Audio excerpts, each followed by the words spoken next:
if your coach is telling you to spend here to do that or to whatever, like it has to be within reality. Like I actually experienced that probably right around the same time before I came to the Whissel team. Like I was paying for coaching, but then I was also paying for a super expensive CRM platform plus Google spend plus plus. Yes. And it was like I didn't have the revenue coming in from these sales to support all of this. Now, if I had 2 or 3 deals a month more than I was doing at the time, it probably would have been fine, and I probably would have been able to grow. But that was wrong for me. And so I am a full proponent of hiring a coach, but like just be aware of what they're recommending and whether or not it's right for you.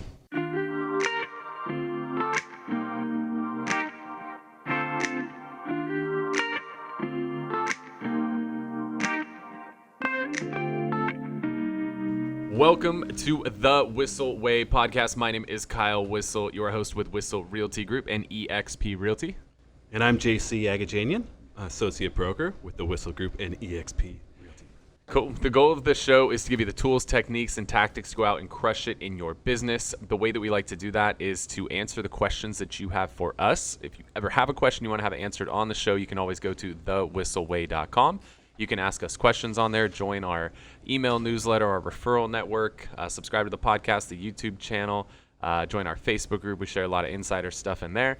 And you can get details on our Media Mayor Mastermind course, which is something that my videographer Bryan and I put together over the last 7 years of cranking out videos together and put in a nice little course to teach you everything you need to know to go out there and crush it with video in your business. So you can go to thewhisselway.com. If you get value out of the show today, if you are watching on YouTube, make sure to hit the thumbs up, the subscribe button, and the little notification bell so you get notified of future episodes of the show. And if you are listening on a podcast platform, if you could hook us up with a review, that would mean a lot to us. So having a guest today from our team, we like to call him the Silver Surfer because he's a badass surfer and he's got some pretty amazing silver hair. He's a silver fox. So what can we say? It's changed a lot since I first joined your team. You're welcome. Real estate will do that. If you're listening or you're watching and you're new in real estate, like your hair will turn gray exponentially faster by being in this career. Your baldness will happen faster. Everything is just going to happen faster. So welcome to real estate for the new people. 3 young kids doesn't help either. Yeah, that makes it a little bit tough. Yeah. Well, let's start there, man. Tell those that are listening, those that are watching a little bit about your background, and then we'll dive into the real estate. And just for perspective, JC was the #1 agent on our team last year, and we are going to dive into what I think makes him special, which is his consistency. But before we dive into all that, tell us a little bit about who is JC. Yeah. I'll do the quick bio that I often give. You know what? This is great for clients. If you can spit out in like 2 minutes your professional history and maybe a little bit of your personal history as well, they feel like they know you so much better. And especially if you can pepper in some pieces of information that make you different. Like for me, I have a mortgage background, so that adds experience to my real estate work. I born and raised in Hermosa Beach, California. Super charmed upbringing. Went to SDSU, came here, realized San Diego's the best. They don't call it America's finest for no reason, and everybody else is just jealous, basically. Decided I'm going to stay here. Didn't know I was going to get into real estate. In college, was hoping to maybe land a career in surfing somehow. Maybe I was definitely not a pro surfer, but like maybe in the industry. Quickly realized there's no money in surfing unless you're like Kelly Slater, basically, or some of his contemporaries. I went into the mortgage business, and in 2002, it was a pretty good time to get into the mortgage business. It was a very low barrier to entry, and you could start making a lot of money in a hurry. So I gained some experience, and fast forward to 2007 or so, and the writing was already on the wall for us. Most people didn't know what was coming that weren't in the financial services, mortgage, or real estate world, but those of us in that world were already starting to feel the pain. I would say halfway through 2007, I saw my pipeline dwindling in a hurry. I knew it was screwed up when they offered me a loan that was 125% loan to value. What that means is was it a I was going to put no money down, Then this thing was going to close, and then on this like $800,000 house, they were going to give me a check for $200,000 after it closed. All just basically on credit. Yes, No it was income, insane. no assets. Oh yeah, you didn't have to prove a thing. Like fog me or get a loan. Like Yeah. when it got like that was when you really knew like we were doomed. Yeah, and just for the record, that's not loan officers making those rules. Like that's You're just playing within the rules. right, yeah. So I had I had bought in a home a couple years prior, and I was like, oh no, well, am I going to be in one of these statistics? It's coming. So super fortunate to have a connection in the foreclosure business, and I was already licensed at the time. It was just one license. You were a licensed real estate salesperson, whether you're a mortgage broker or a realtor. Now there's an NMLS, which is a whole another thing. At the time, it was just one thing. So within the same brokerage, I could just change hats. Now I'm selling real estate instead of selling loans. And I got connected with the REO experience January of 2008. So I went from being worried about losing everything to getting my first asset assigned to me, and then from then on having some of the best years of my career. And I love to share this with my clients that it was great for me, sure, but what does that do for someone who I'm about to go to work for? Well, I actually didn't know much about the county at all because I drove from my little house in OB to my office and back, and I was doing loans. I wasn't out in the field learning every neighborhood in San Diego. Switched to REO sales, and the banks don't know anything about these houses. They don't know where you're at. They're not giving you a nice little region in the south or the west or the east. They're just giving you assignments randomly saying, hey, tell me if it's occupied or vacant.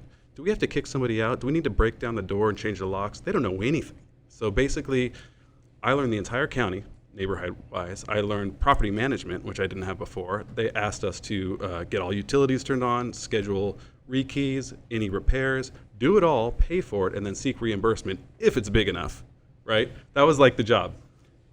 Regardless of all that, it was a sweet gig, and I had accumulated all this experience. At the peak, I think doing 50 or so transactions a year with no assistant. It was like insane, but I didn't have to do the hardest part, which was to go out and earn every listing, right? Because I had that corporate account, right? So I did that, and then ironically, so similar to many years before, we came to, I think, 2014, and I had like one of the worst years of my life after having so many of the best. And I had already become independent. I'm a broker. I had my own shingle. I was working under my own license with my own company. And I said, you know what, that was such a bad year. I don't care what's going to happen. I'm not having another year like that. I knew Kyle from the industry. We had tried to work together. I don't know if we ever did a transaction or not, but we had talked, and I said, hey, I want to make a change. We had a coffee. And January of 2015, we signed the paperwork, and I've been working the Whissel Way ever since, pretty much. But it's been great. I mean, my volume's been going up. I've really grown a ton. And last year was even better than my best REO year, which is, my real goal was to surpass 50 units organically as opposed to corporately, right? Like with having to go out and earn every listing. So I didn't do that yet, but my GCI did surpass my best year in REO. And this year, I think I'm just on the verge of matching last year already, and we're halfway through the year. So I am just... It's not bad. That doesn't suck. It's been great. Yeah. It's been a fun year, man. Mm-hmm. So the question I have, they didn't have surfing as a major when you were in college? No, but they did have recreation. That was a major? That was a major. Recreation? I had one rec class. So obviously I didn't major in that. I was a marketing major in the business school. But I had one elective that was in the rec major. It was the title of the class, Challenges of Leisure. Wow. That was my... That was at San Diego State? Yep. Oh, yeah. Yep. That sounds They like had what surf you'd class expect. for beginners, and I actually did that before I went to SDSU. I was in Monterey for a year. I had a surf class there, collected some units. But, yeah. Yeah, for those that are watching or listening out of California, this is real. Yeah. This really exists. You could have surf class in college and get units. And in high school, there was not only surf class, but a surf team. You could compete for your PE credits. For sure. I love that, man. So you make the transition out of the REO space. Again, if you're not familiar with REO, that's stands for real estate owned, traditionally owned by a bank. So that was when the banks foreclosed on all the properties. They'd assign agents out. JC did a lot of that. We did a lot of that. That was how we got connected. And so then you've been on an adventure with Whissel because you came in on the team. Then you moved over and you're like, hey, I'm good on the team. I'm going to do my own thing, stay under the Whissel umbrella, and you move back to the team. So talk about that journey a little bit. Yeah. I mean, as far as reasons why or kind of, I mean, it was cool to be part of the team. And it was, I mean, I remember when I first came on and it was January, right? Yeah. So it was goal setting time. And I was like, I had never said how many units I'm going to do this year before. Like that was new to me. And I remember Jess Macias being so kind. And she's like, come on over here. And we're like in small groups within the team. She's like, you know, kind of coaching me through it. And I put out a very reasonable goal that year. And then I think it was 2 or 3 years later that I became independent. I was growing my own business. Had an assistant finally after years of saying I was going to get an assistant, but I was sick of being the assistant. So got my first assistant. And then I think it was a hybrid of actually having a little bit of a dip in my production plus some very big things that you were doing that were only offered to team members. Yeah. And so I was like, this is a great time. I'm going to jump back into the team. And you know, there's expectations if you're going to be on the team as opposed to a more independent agent with the Whissel Group. Yeah. And I was like, that was another one of the reasons why I went more independent, but going back to it, I was fine. I was like, let's do this. And so, I don't know if you've talked a lot about Zio in the past on here. Anyways, that was one of the motivations. But so I mean, you have a diverse background because you've been a broker owner, solo broker owner. I mean, you were the brokerage. Yeah. Then you've been on a team. Then you've been on like the independent side of a team, or more like a brokerage agent where you kind of do your own thing, and then back on a team. So like, let's talk about what were the pros and cons of being an independent broker. I want to go through all three of them. So what were the pros and cons of being the independent broker first? Well, the reason I went independent from the boutique agency I started out with, which is primarily mortgage, and then you were able to do both if you wanted to do real estate, was kind of just a falling out with that broker owner who I was under, how he set things up. There was a foreclosure, like a frivolous lawsuit, and you know, E&O payments and all this stuff that like I was just unhappy with. So at the time, if you've got a big REO account, doesn't even matter if you're with Berkshire Hathaway or Remax, the biggest brokerages in the world. It's not helping you. You already got what you need, right? So I was like, forget this. I'm going to go independent. And it was fine, but coming back to your company and then moving through the team and then independent and then to the team again, there's a solid amount of accountability, right? So no matter how structured and committed you are, it's always helpful to have at least something there, even if you figured out a lot on your own, because you can slip, you can get lazy, whatever the case may be. It's like a personal trainer at the gym. Like we all know how to go to a gym. We could download workouts on our phone and we could just go to the gym and just wing it and do what we want. But we all know if we have a personal trainer, we're willing to invest the money in that personal trainer, we're going to get better results. Right? Whether we like it or not, like I know I've had personal trainers where I freaking hate them sometimes. I'm literally puking in a bucket and I'm hating life and I'm hating them in that moment. But at the same time, I know that that's making me grow. I like the analogy of the personal trainer and the coach, and I think the team is more of like going to a class session. You know what I'm saying? Like I like going to the gym where there's classes. I'm not going to go to the gym by myself and do anything. Yeah. But I've had personal trainers, whether or not you have that, if you've got a class, then other people are going to be there. You make friends. They're going to say, hey, where were you? And that's accountability without necessarily coaching. I think coaching is important too, but that would be something you pay for, like personal trainer, you pay for it. Right. I don't know. I hear you. Yeah, I mean, you think about, this is a good analogy, right? Because in real estate, like you're like, I'm going to go in the office and I'm going to make my calls today. Like if you show up at the office and you just sit in a corner by yourself and there's nobody else around and nobody else doing anything, like it's pretty easy to like talk yourself out of like, that guy was a jerk. Like, I'm done for the day. Just like you go to the gym and like, you just have that off day. You're not feeling it. You can't run as fast as you normally can. You can't put up as much weight. And you're like, I'm out. But when there's other people around. Or you procrastinate. Yeah. Like when there's other people around, there's like an energy. There's a vibe that like pushes you. And then you start looking around and you're at the gym. You're like, that girl's running faster than me. That guy's putting up more weight than me. Like, what the hell's going on? So it pushes you to go harder. Same thing like being in a team environment. When you start looking around, you're like, we got some new people who are coming in here like guns blazing. You're like, shit, these guys are going to smoke me if I don't get on it. And there's something to that. Oh, I don't think you would puff out your chest and say this, but I think a lot of that has to do with the degree to which our company, and not just you, but also Chris and the team, has put into enabling people who are brand new to come in and kick ass. Like, I've told multiple people, I wish I had an environment like this when I came on board, because when I came in as a new loan officer, the guy who was training me got a title rep to throw a farm pack at me, and he said, just dial. That was my training. Think about the contrast of what the people who are new in our company have at their disposal, how much they're being fed, how much they're being taught, and what they're being expected to do. It's night and day. Yeah. So. Yeah, training's a big one. I know that's an area I feel like we've grown a lot, and we're going to roll some stuff out at our quarterly too, of where we're taking that to even another level. If you're tuning in today and you're building a team, or you're looking to join a team, what I would really encourage you to do if you're looking to join a team is ask them what their training program looks like. Do they even have one?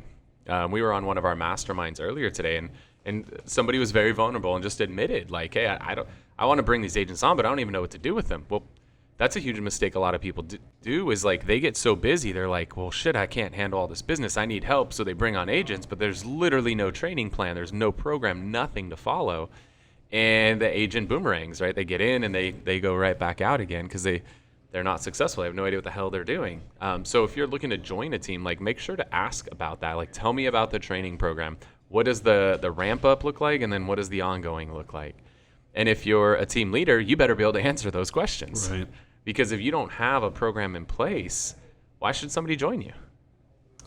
And if you don't have a program in place, like maybe just put your energy into one person instead of trying to like recruit a bunch of agents. Like, if you really have so much business that you can't handle it, then maybe just start with one and give them as much as you can, even if you don't have an organized system, right? But at least train them and teach them, and then continue to nurture them to the where they become truly part of your team and they can help you. But like, you're right. If you don't have a complete plan in place, you're not going to be able to attract a bunch of agents and then keep them around. You might be able to attract them because you have leads, but you're going to boomerang them because you have no system for them to follow. And people need a system.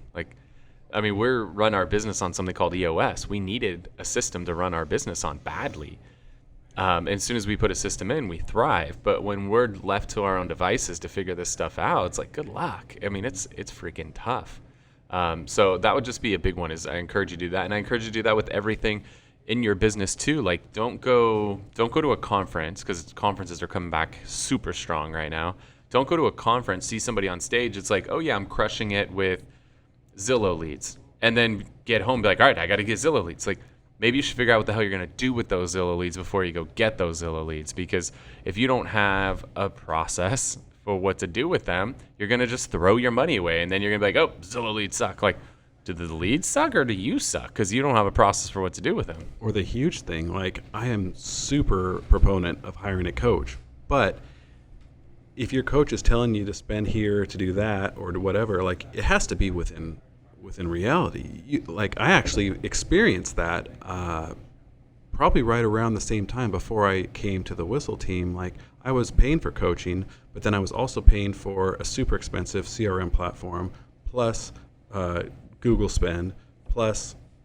Yes. And it was like, I didn't have the revenue coming in from these sales to support all of this. Now, if I had 2 or 3 deals a month more than I was doing at the time, it probably would have been fine, and I probably would have been able to grow. But that was wrong for me.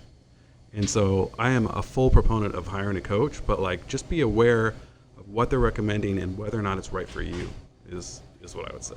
Yeah, it could get tough for a coach. depending on the coaching company, the coaches for the coaching companies, a lot of times are coaching 10, 20, 30, 40 plus people.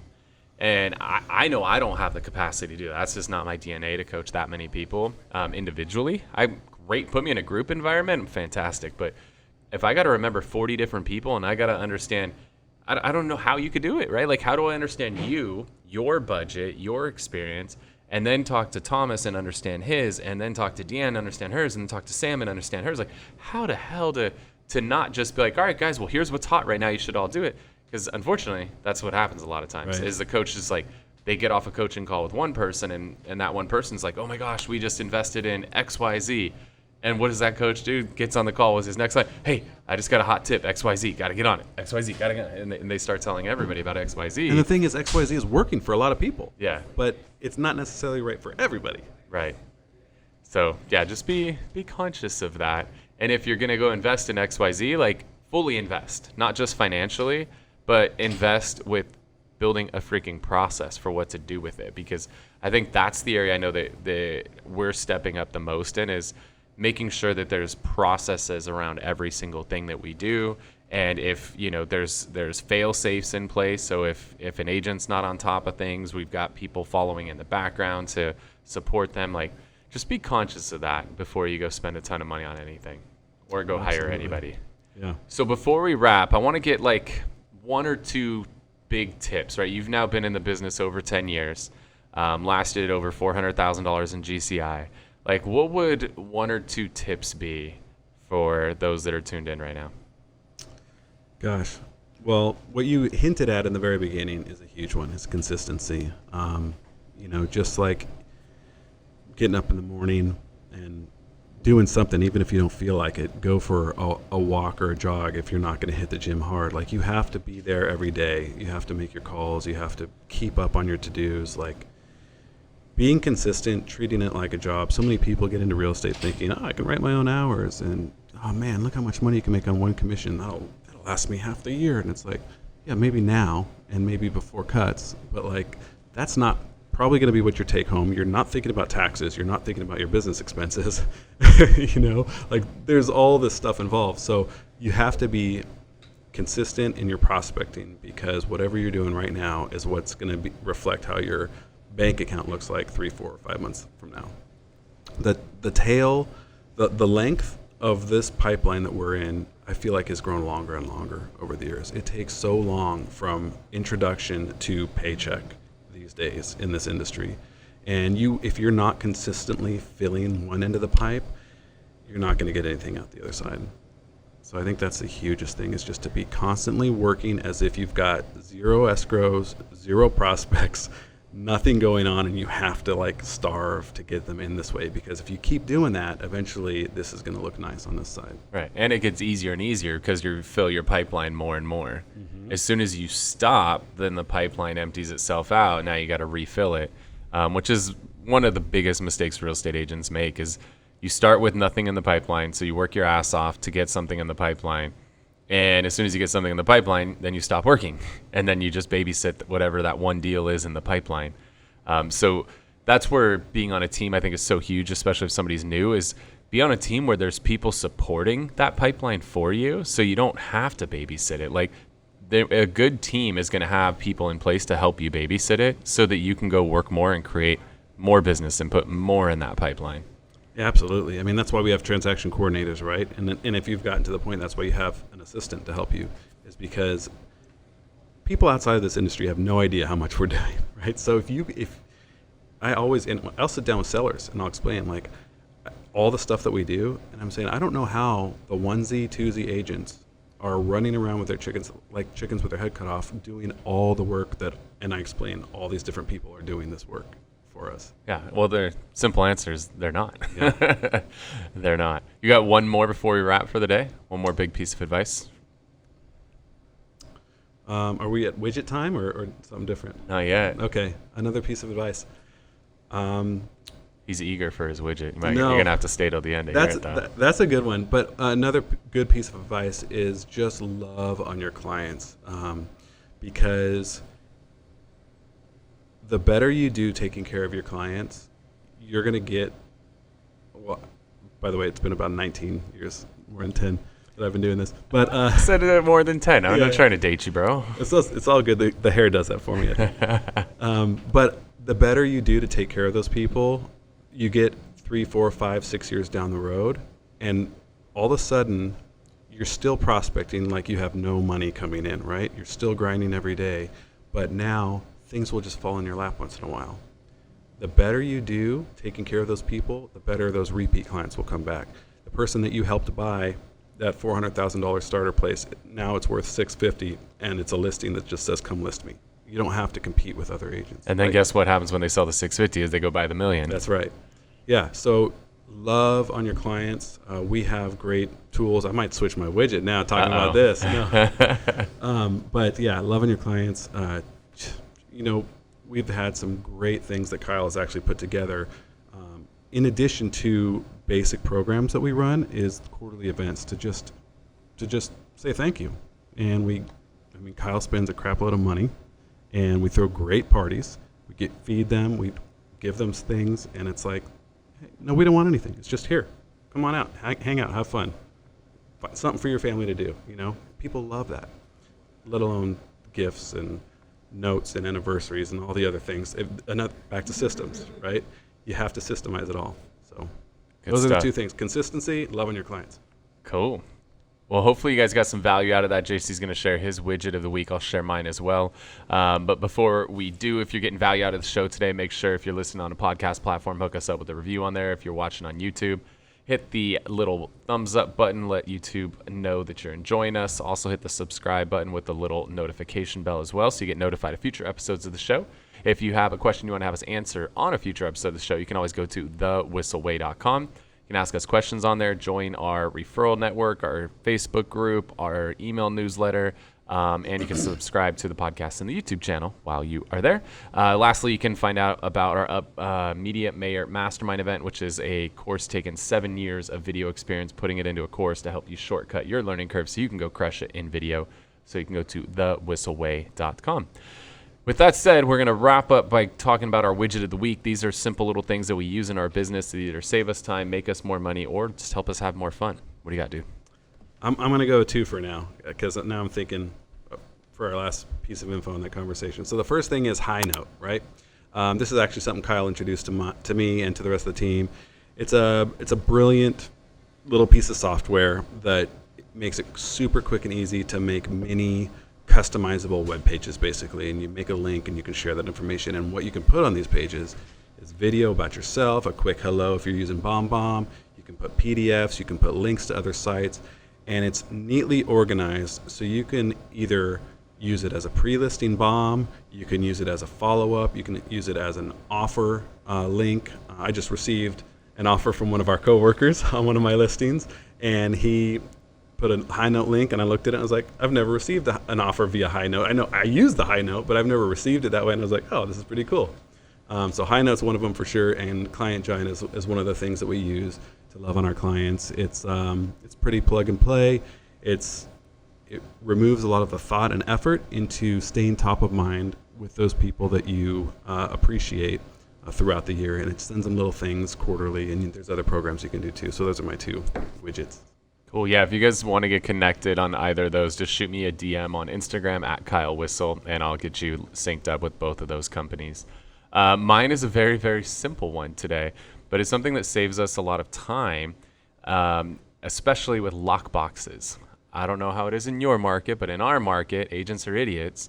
And I'm not supposed to say that. Let's retract. Some agents struggle to follow directions. Let's put it that way. I could get in trouble for saying that, huh? So the thing is, agents roll up to a property and try to use the lockbox, and the lockbox doesn't work. What do? They call the listing agent. Like, the listing agent knows how to fix a freaking lockbox. Like, your lockbox isn't working. Most of the time, it's user error. Yeah. Oh, okay. Sorry. Like, right, I'm not a tech support for a lockbox. So I just got this nice little label maker here. And I put a little message on there. It says lockbox issues, call. And I put the phone number for the lockbox support company so that people don't bug me or bug my team with stupid questions about how do I use the lockbox? Because that's not my job to teach you how to use a lockbox. And if you don't know how to get a lockbox to work, there's a phone number for that. And so just by using a little label maker and putting a label on every one of our lockboxes, that is drastic. Now, some people still won't read that because you can't make it idiot proof. But you can at least minimize the number of phone calls just by doing something simple like putting a label on a lockbox to encourage people to call the lockbox company for tech support versus the listing agent for lockbox tech support. You can also use that for labeling so people won't guess at which box is yours. Yeah, you can label. So if you're in like condo complex, you remember the REO days talking about that. There'd be like 50 lock boxes in one condo complex, and agents wouldn't label their box. So you like show up to show, and they're like, yeah, it's the 16th one in from the left on the third row. You're like, huh? Yeah. Did you put your name on it? No, but it's 16th in third row. Like, did you not think maybe other boxes are going to come and go in between then? Like, come on, man. So just get yourself a little label maker. You can do all kinds of fun stuff with it. So that's what I got. Mine's a little simple one. We've done like 150 of these, so we gotta resort to things like this. We got high tech, we got low tech, but you know what? It's just as important. We got a little bit of everything. Yeah. So hopefully you guys got some value out of the show today. I want to thank you so much for tuning in to this episode of the Whissel Way Podcast. See ya. Wait. Before you leave, I want to share some more tips and tricks that we're using in our business to take it to that next level. Just click right here. And don't forget to subscribe. Click right here.